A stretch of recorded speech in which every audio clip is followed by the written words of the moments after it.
नमस्कार, आप देख रहे हैं सनराइज ब्रेकिंग न्यूज। आइए देखते हैं सुबह की ताजा खबरें। राज्यपाल द्रौपदी मुर्मू के अभिभाषण के साथ ही झारखंड विधानसभा का बजट सत्र शुक्रवार से शुरू हो गया। 23 मार्च तक चलने वाले इस बजट सत्र में 16 कार्य दिवस होंगे। 3 मार्च को सरकार सदन में वित्तीय वर्ष 2021-22 का बजट पेश करेगी। झारखंड विधानसभा के बजट सत्र को लेकर कोरोना गाइडलाइन का पूरा पालन किया जाएगा। झारखंड विधानसभा बजट सत्र के हंगामेदार होने के आसार हैं। विपक्ष ने विकास योजनाओं की धीमी रफ्तार, पारा शिक्षकों और अन्य संविदा कर्मियों के सेवा स्थायीकरण की मांग, गिरती कानून व्यवस्था, बाबूलाल मरांडी को नेता प्रतिपक्ष नहीं बनाए जाने और चालू वित्तीय वर्ष में बजट राशि खर्च नहीं करने के मुद्दे को जोर शोर से उठाने की रणनीति बनाई है। वहीं सत्ता पक्ष ने भी विपक्ष की धार को कमजोर करने की रणनीति बनाई गई है। विधानसभा बजट सत्र के पहले दिन राज्यपाल के अभिभाषण के बाद सभा की कार्यवाही स्थगित कर दी गई। इस पर सत्ता और विपक्ष दोनों के विधायकों ने अपनी अपनी प्रतिक्रियाएं दी। अभिभाषण के बाद भाजपा विधायक अमर बाउरी ने कहा कि अभिभाषण में सरकार के झूठ की पराकाष्ठा देखने को मिली है। भाजपा एक एक झूठ का पोस्टमार्टम सदन में करेगी और जनता के सामने लाएगी। झारखंड के गुमला में नक्सलियों की ओर से लगाए गए आईईडी ब्लास्ट में घायल सीआरपीएफ के जवान को वायुसेना के हेलीकॉप्टर से एयरलिफ्ट कर रांची लाया गया। खेलगांव से घायल जवान को एम्बुलेंस की मदद से मेडिका अस्पताल ले जाया गया। रांची के मेडिका अस्पताल में घायल जवान का इलाज कराया जा रहा है, जहां उसकी स्थिति गंभीर बनी हुई है।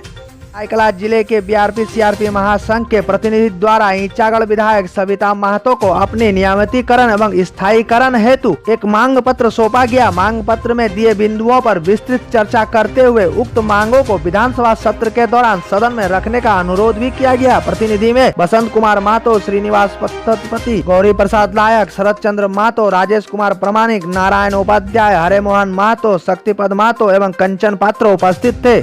सरायकेला जिला अंतर्गत चांडिल अनुमंडल क्षेत्र में बढ़ती आगलगी की घटना को देखते हुए आजसू नेता चंदन वर्मा ने चिंता जताते हुए प्रशासन से चांडिल अनुमंडल के चारों प्रखंड पर दमकल का इंजन व्यवस्था करने का मांग किया है। उन्होंने कहा कि गर्मी का मौसम शुरू होते ही जगह जगह पर आग लगने की घटना शुरू हो गई है। उन्होंने प्रशासन से आग लगी की घटना से त्वरित निपटने के लिए चांडिल, निमडी, कुकुड़ एवं ईचागढ़ प्रखंड में दमकल के इंजन की व्यवस्था करने की मांग की। उन्होंने प्रशासन से फायर ब्रिगेड का नंबर चौक चौराहों व सार्वजनिक जगहों पर अंकित करने की मांग की, जिससे आग लगी की घटना को होने पर लोग तुरंत फायर ब्रिगेड को सूचित कर सके। जमशेदपुर के सोनारी थाना क्षेत्र अंतर्गत कागल नगर स्थित झामुमो नेता फनी महतो के घर के सामने बोलेरो सवार अपराधियों ने बाइक से जा रहे हिस्ट्री शीटर अपराधी सोनू उर्फ सियाल पर अंधाधुंध फायरिंग कर दी। जान बचाने के क्रम में सोनू झामुमो नेता के घर के अंदर घुसने लगा, लेकिन सोनू खुद को अपराधियों की गोली से बचा नहीं सका। गोली उसकी पीठ में लगी है।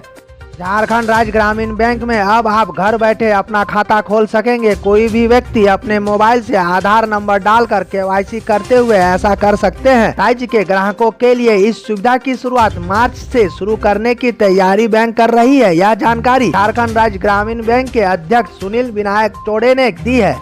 इस सीजन की सर्दी को बाय बाय कहने का वक्त आ गया है। अधिकतम तापमान 33 डिग्री सेल्सियस तक पहुंच चुका है। मौसम विभाग का अनुमान है कि 1 मार्च तक तापमान में लगातार बढ़ोतरी होगी और तापमान 35 डिग्री सेल्सियस तक पहुंच जाएगा। जाहिर है कि इसके साथ ही गर्मी और जोर पकड़ लेगी। झारखंड राज्य में लौह अयस्क खनन का कार्य पिछले साल से ठप है। 31 मार्च 2020 के बाद से लौह अयस्क का खनन बंद है। खनन बंद होने से राज्य सरकार को लगभग 6250 करोड़ के राजस्व का नुकसान हुआ है। यह आंकड़ा पिछले साल से लेकर फरवरी 2021 तक का है। केंद्र सरकार की ओर से mines and minerals development regulation act में संशोधन करने की वजह से खनन कार्य बाधित रहा है। पाकुड़ जिला स्थापना समिति द्वारा शिक्षकों के किए गए स्थानांतरण आदेश को उसमें व्याप्त विसंगतियों के मद्देनजर डीसी कुलदीप चौधरी के निर्देश पर रद्द कर दिया गया है। उल्लेखनीय है कि बीते दिनों जिला स्थापना समिति की बैठक हुई थी। इसमें किए गए स्थानांतरण आदेश में काफी विसंगति थी, जिसको लेकर के झारखंड प्राथमिक संघ एवं तथा झारखंड राज्य प्राथमिक शिक्षक संघ ने डीसी कुलदीप चौधरी से मिलकर स्थानांतरण आदेश को रद्द करने की मांग की थी।